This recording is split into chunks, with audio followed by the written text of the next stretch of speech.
Hello, I'm back on the van. I'm back out here plugging away with the insulation. Still going. Done quite a lot more since I last spoke to you. And I just thought I'd have a little chat to you as I'm working away. So I was thinking as I was working about behavior patterns.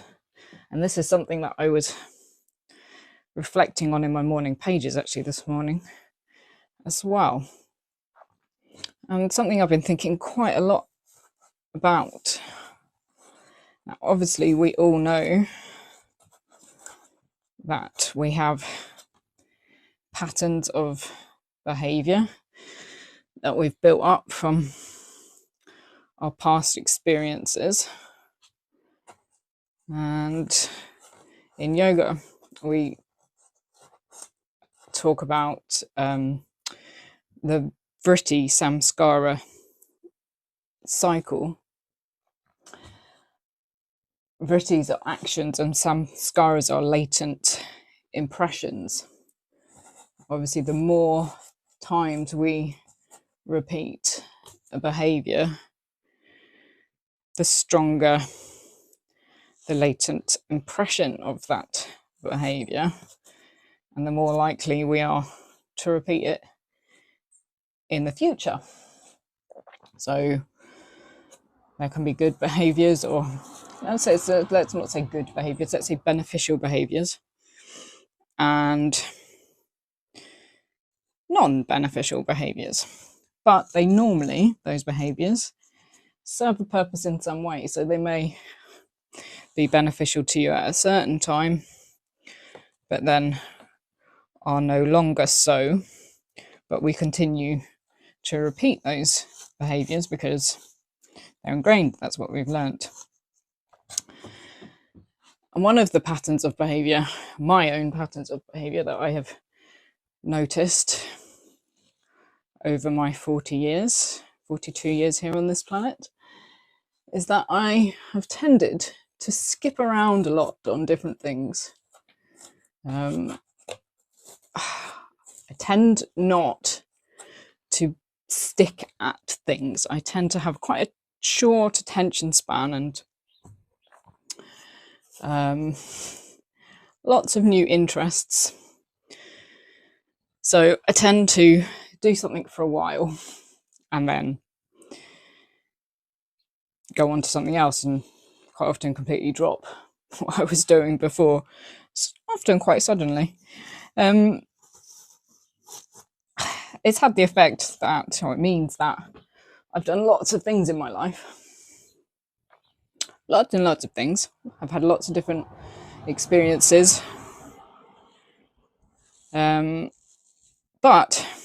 I've never really stuck with anything, to the point where I'm really competent, really experienced, really knowledgeable about it. I tend to stop before I get to that point. This is something that I guess I've always known that, but it's something that I've really recognized lately. And I think probably you can't recognize these kinds of things until you do get a little bit older, because you can't recognize these patterns over a period of time. But how does this relate to the van? And to yoga as well, because these are the two things that occupy my time at the moment: is teaching yoga, practicing yoga, thinking about yoga, and working on the van, thinking about working on the van, getting overwhelmed by the van. That is what my life is occupied with at the moment. And they are two things actually that I'm really proud of myself for, because I am actually sticking with them. Because that's the other thing as well. Like, as soon as things get difficult, that's when I tend to stop them. I have recognized that pattern as well. And this van build, it's been really challenging. It overwhelms me pretty much every day. So yeah, I have actually stuck with this van build. I'm still sticking with this van build Whereas I think at one point I would have realised how hard it was and I would have stopped, probably sold the van. But I'm determined to keep on going with it. And the same with the yoga teaching. You know, I've been a yoga teacher. I will have been a yoga teacher for 6 years in March next year. This would be the kind of time that would be my maximum time for doing something. I was a diving instructor for around 8 years, but I would say that started going really downhill in the last couple of years that I was doing it. I wasn't really into it. And yeah, this would normally be the kind of time that I would think, right, I'm getting into enough depth with this now. Let's move on to something new. And I'm not. I'm actually more excited than ever to continue on my yoga teaching journey. And I really feel like I'm just getting started. And there's just so much deeper I can go. And yeah, I just think it's something that's going to be with me for many years to come, if not for the rest of my life, however long that may be. And yeah, I just wanted to say that I think it's really important to reflect on your behavior patterns, because if you don't reflect on your behavior patterns, you're doomed to just repeat the same behaviors over and over again. And if they're no longer beneficial behaviors for you, then you're going to suffer the consequences of that, and you will keep on repeating the same mistakes.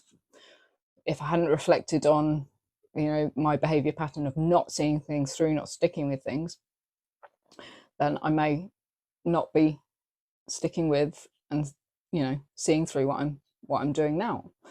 And yeah, I'm really proud of myself for doing so. I mean, this van now has I've had this van for 18 months. The conversion is going very slowly. I have ME as well, so I have to manage my energy really carefully. So that's been a real lesson in patience as well, in that I just need to keep going at the pace that I can keep going. And it is frustrating sometimes, often, but being conscious of that makes all the difference, I think. And I will keep on plugging away until I get this band finished. And I know it's going to be something that I'm really proud of. So yeah, that was just my ramblings while I work today. Those were the things that I was thinking about. And yoga can be really good for recognizing patterns in our lives, for becoming more conscious, becoming more aware, and then being able to take that step back and being able to slowly change those behavior patterns by putting more positive patterns in place. Not trying to quit the old patterns, but putting more positive patterns in place. So yeah, if you would like, I'm going to do a little sales pitch now. If you would like me to walk by your side as you reflect on your own life patterns and put some changes in place, then check out my yogic life coaching on my website, www.unitystreetyoga.com. Right, I'm just going to crack on now, guys. So take care. Have a good day.